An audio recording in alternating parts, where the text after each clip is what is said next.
Olá, graça e paz do Senhor Jesus. Eu sou o pastor Júnior da Central Ouro Minas e trago para você, neste dia 1º de setembro de 2023, mais um passo da nossa jornada devocional. E eu estou aqui com o livro Bom Dia, Santo Espírito. E hoje, dia 1º, o tema é a medida do amor. Nós vamos falar um pouquinho disso após a leitura da devocional. Então eu convido você que tem a devocional, que tem o livro devocional, a acompanhar. Se você ainda não tem, acompanhe então a narração e você vai ficar por dentro do tema de hoje.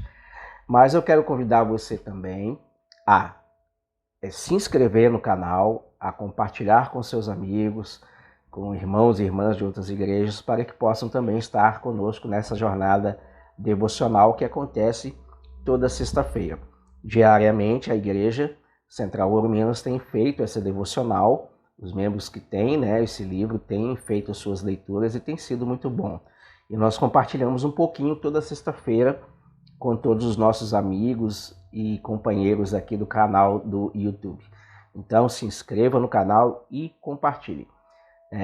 Venha também conhecer a nossa igreja, venha celebrar conosco aos domingos, às 19 horas, no bairro Ouro Minas, em Belo Horizonte. Nós vamos iniciar agora em setembro uma nova estação, a estação de crescimento, e nós vamos ter então muito conteúdo bacana, muito conteúdo para abençoar a sua vida aqui no YouTube também, nas plataformas da igreja, na página, na plataforma de estudos EAD, enfim, vai ter novidades aí.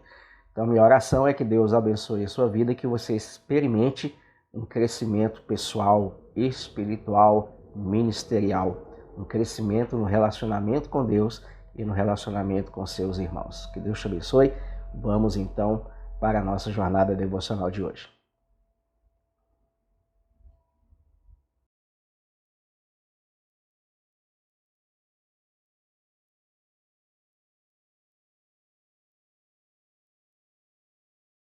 Primeiro de setembro de 2023. Tema de hoje: a medida do amor. Evangelho de Jesus segundo João, capítulo 8, verso 11. Ninguém, Senhor, disse ela, declarou Jesus. Eu também não a condeno. Agora vá e abandone sua vida de pecado. Julgar os outros é uma tarefa muito difícil, pois não conseguimos saber o que vai no coração das pessoas. Quando medimos os outros a partir de nós mesmos, temos um desastre. Os fariseus procuravam viver uma santidade a partir do exterior e daquilo que parecia aos olhos dos outros. Deus não olha o exterior, mas sim nosso interior. Quando encontraram aquela mulher adúltera, queriam que Jesus a condenassem com base na lei de Moisés. A santidade deles era um padrão de exclusão.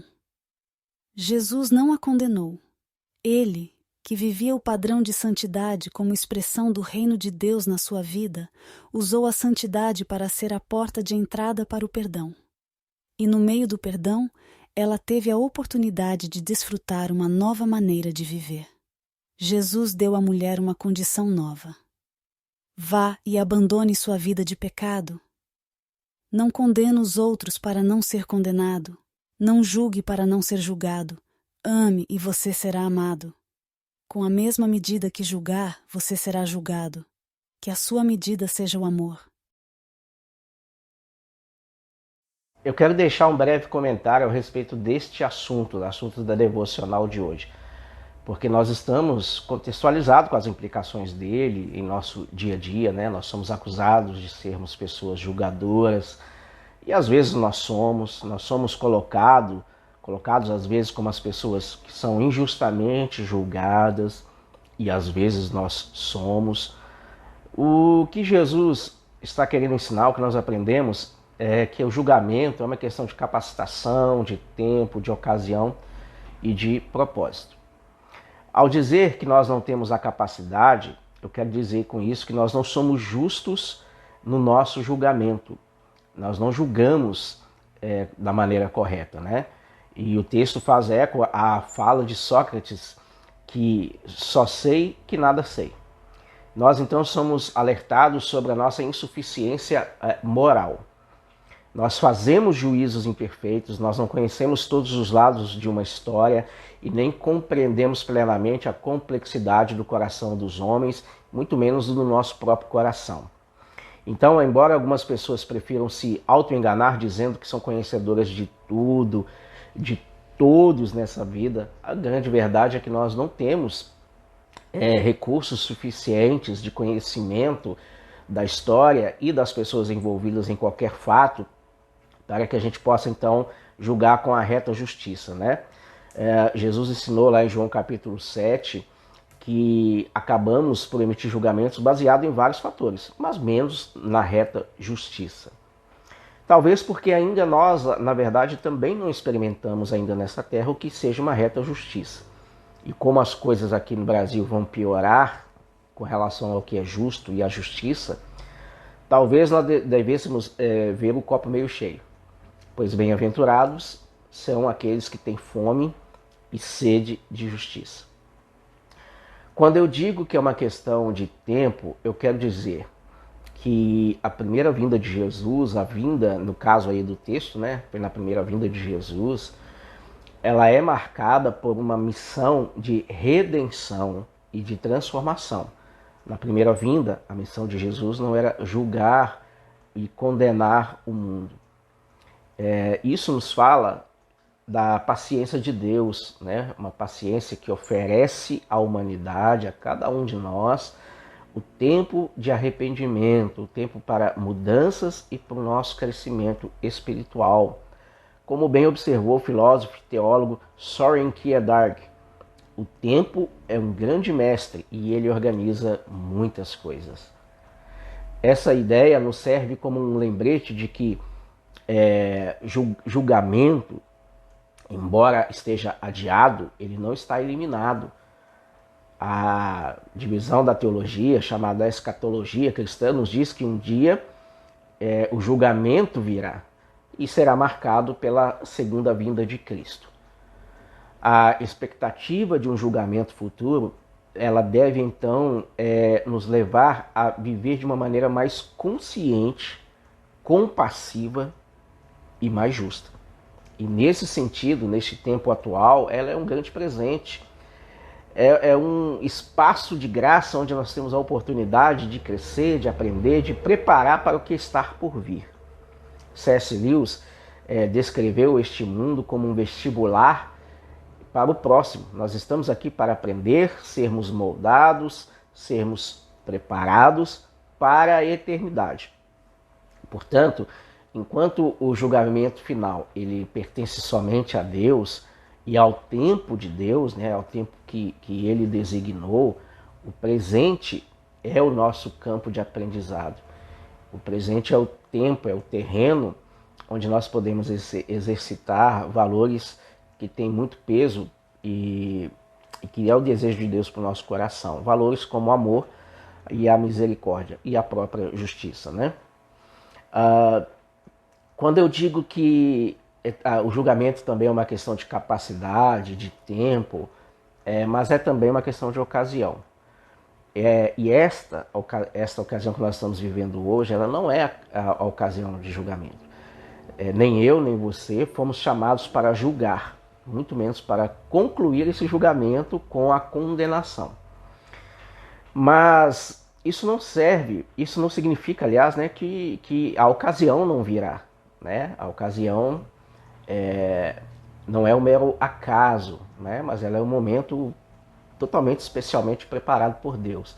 É uma junção de todas as coisas que estão debaixo da soberania de Deus. Então a ocasião da segunda vinda de Jesus, ela é algo para o qual a história tem se movido. Né? A segunda vinda de Jesus, ela é a ocasião do julgamento, ela é o ápice de uma narrativa eterna e cósmica. Uma ocasião em que está descrita no livro de Apocalipse, onde toda a língua confessará e todo joelho vai se dobrar. Né? É onde as contas serão feitas com a justiça. E será estabelecida então a justiça perfeita de Deus e o governo perfeito de uma vez por todas. Nesse cenário, o julgamento ele não é um ato isolado, mas ela um final, né, de uma história, é a culminação de toda a criação, cumprindo o propósito de Deus. Então, nessa ocasião, Deus não apenas julga, mas também ele restaura, reconcilia e renova. O trono de Deus, ele simboliza a última e definitiva instância de autoridade. É um lugar onde as decisões finais sobre os destinos humanos são tomados e o julgamento final será, então, realizado. C.S. Lewis, em suas reflexões teológicas, nos lembra de que Deus não necessariamente nos quer bons aos olhos do mundo, mas sim transformados, mudados em criaturas completamente novas. O que Jesus fez naquela cena foi oferecer redenção em vez de condenação. Ele olha para aquela mulher adúltera e vê além do rótulo que a sociedade lhe impôs. Pode-se argumentar que Jesus, na verdade, não é que está emitindo um julgamento condenatório, mas realizando o que o teólogo Dietrich Bonhoeffer chama de graça cara. Ele conhece, ele reconhece o pecado, mas oferece um caminho para uma nova vida. E quando eu falo que o julgamento é uma questão de propósito, e as pessoas que me conhecem sabem que eu amo essa palavra, né? Então, até na questão do julgamento tem propósito. O propósito do julgamento, ele é multifacetado e vai além do que a mente humana muitas vezes consegue compreender. Primeiro, o julgamento é uma questão de exercer a justiça, algo que é uma característica de Deus. Em um mundo cheio de sofrimento, cheio de injustiça, o julgamento serve como um ajuste final de contas, onde cada ação, cada escolha, cada palavra serão avaliadas. Aqui, a justiça de Deus é manifesta não como um ato de puro poder, mas como um ato de restauração moral do universo. É como escreveu o Agostinho de Hipona, né? Como ele sugeriu, é a ordem das coisas sendo restabelecidas, onde cada ser é chamado à responsabilidade por suas ações. Paulo colocou de outra forma, né? Que todos hão de comparecer perante o tribunal de Cristo. A segunda questão de propósito é que o julgamento ele revela a natureza de Deus como perfeitamente bom, perfeitamente justo, perfeitamente misericordioso. E isso é essencial para entender. Deus não é apenas legislador cósmico, mas Deus também é um Pai amoroso. E ele se mostra como um Pai amoroso, benevolente, um Pai compassivo, longânimo durante toda a história da criação. Como C.S. Lewis observou, é no julgamento que vemos Deus em sua totalidade, onde o seu amor e a sua justiça se encontram e se completam. O terceiro propósito, né, que eu coloco nesse tema de julgamento e andar em amor, é que o julgamento também tem um aspecto pedagógico. Ele serve como uma lição, tanto para os justos quanto para os injustos. Ele é uma demonstração definitiva das consequências do bem e do mal, do amor e do ódio, da compaixão e da indiferença. Este é um tema que é explorado de uma forma muito forte, né, por teólogos como Karl Barth, que afirmou que o julgamento de Deus não é apenas punitivo, mas também redentor e educativo. O quarto propósito do julgamento divino, o julgamento que vai acontecer e o que deve acontecer, né, e que só o Senhor pode fazer, o quarto propósito é reafirmar a autoridade de Deus e o poder da lei de Deus. Este é um aspecto que não podemos ignorar. O julgamento é o ato final que estabelece a soberania de Deus e os planos de Deus que são irrevogáveis. Aqui Deus não apenas exerce o seu poder, mas também reivindica direitos de exercê-lo. O homem ele será julgado segundo o Evangelho de Cristo, como Paulo bem mencionou. Então, o propósito do julgamento é estabelecer de uma vez por todas o poder daquele que criou as leis e da sua própria lei, a lei de Cristo, a lei de Jesus que trouxe para nós. Então, resumindo toda essa questão de propósito do julgamento divino, ela não é unidimensional, né? ela é tanto um ato de justiça e ao mesmo tempo é um ato de misericórdia, é um ato de revelação, mas também é um ato de educação, é um ato de afirmação da autoridade divina, é um ato de manifestação do amor de Deus, enfim. É um evento realmente fantástico que nós aguardamos e que todo ser humano, acreditando, não acreditando, gostando, não gostando, ele vai vivenciar. Ainda que não gostemos da questão de julgamento aqui na Terra, ela vai acontecer para toda a humanidade. Então tudo isso nos convida a ver Deus e a olhar para nós mesmos de uma forma mais clara e de uma forma que talvez ainda não tenhamos olhado. E talvez seja isso que torna tão terrível e tão maravilhoso ao mesmo tempo, né? Bom, voltando ao texto de Jesus, né? O texto que foi base aí da leitura devocional. Nós vemos claramente que em um tribunal de direito, o juiz avalia as provas e emite uma sentença baseada nas leis. Bem diferente do que nós estamos vendo aqui no Brasil, mas enfim, baseados nas leis. Mas ali, Jesus, que é o juiz supremo, ele mostra que a finalidade da lei de Deus não é apenas condenar as pessoas, mas também transformar. Ele não nega a lei, mas aponta para uma finalidade mais profunda, que é de transformação do ser humano. E aqui nós nos lembramos do pensador judeu Abraham Joshua, que disse que o objetivo da lei hebraica é instigar a maravilha, incitar perguntas e levar o encontro com Deus. Os fariseus, por sua vez, armados com pedras e com legalismo, perderam o espírito observando apenas a força da lei. Jesus, por outro lado, ele revigora o espírito da lei, encorajando todos nós a olhar para dentro, para o cerne do nosso ser. Afinal, como a mesma medida que nós julgarmos, nós seremos julgados. Portanto, que a nossa medida seja o amor e a misericórdia. Que nossos julgamentos sejam sempre tingidos com a qualidade do amor redentor e que nossos vereditos sejam sempre convites à transformação. E assim talvez possamos todos nos abraçar e abraçar a lição que Jesus nos oferece por meio deste fato, que a lei é importante.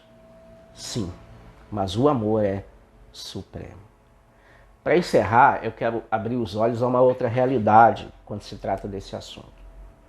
Essa realidade, às vezes, ela é encoberta pelo sentimento de vitimismo que está muito presente na sociedade, nas gerações deste tempo.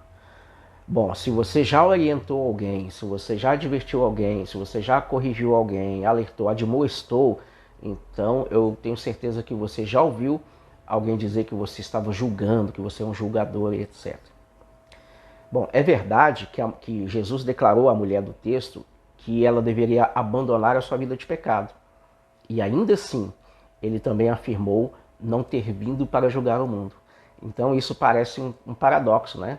Duas verdades aparentemente contraditórias. Jesus falou que não veio para julgar o mundo, mas ao mesmo tempo ele fala que a mulher é pecadora. Mas por que ele faz isso? Porque quando nós analisamos cuidadosamente os eventos, nós vamos entender que julgar no sentido condenatório, que muitas vezes associamos à palavra, não foi o ato de Jesus. Ele apontou para a mulher como alguém, ele não apontou para a mulher como alguém que não tinha recuperação, né? Ou que já tinha condenação firmada sobre ela. Mas apontou para ela como uma mulher que precisava de transformação. Esse é um ato de identificação, não de julgamento.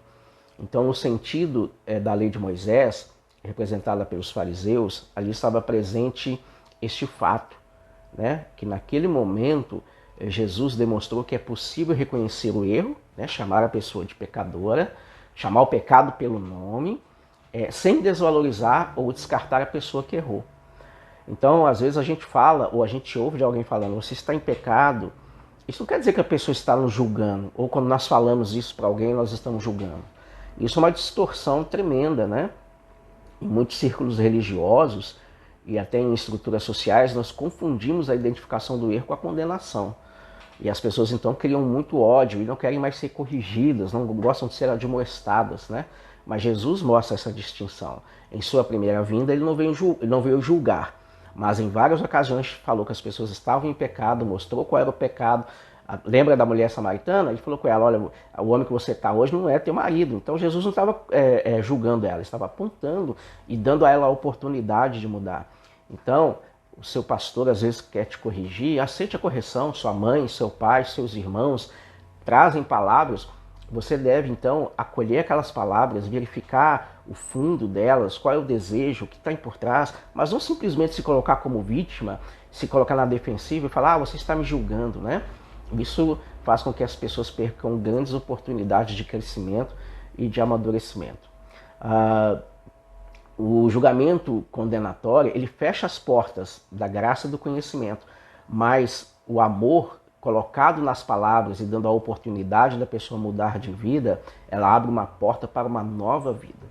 Portanto, o dizer de Jesus sobre o pecado da mulher não foi o julgamento, assim como eu não julgo pelo simples fato de dizer que alguém está errado, porque embora todo mundo esteja fazendo errado, o errado continua sendo errado, tá certo?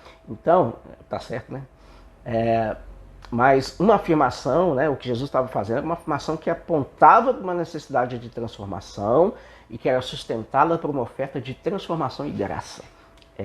Ele então redefine o que nós entendemos por julgar, mostrando que é possível ser amoroso, compassivo, ético e justo tudo ao mesmo tempo. Então que Jesus, que é tão maravilhoso, né, continue abençoando a nossa vida, que nós continuemos com amor, exortando as pessoas que nós amamos, porque só quem ama corrige. A Bíblia diz que Deus nos corrige porque Ele nos ama.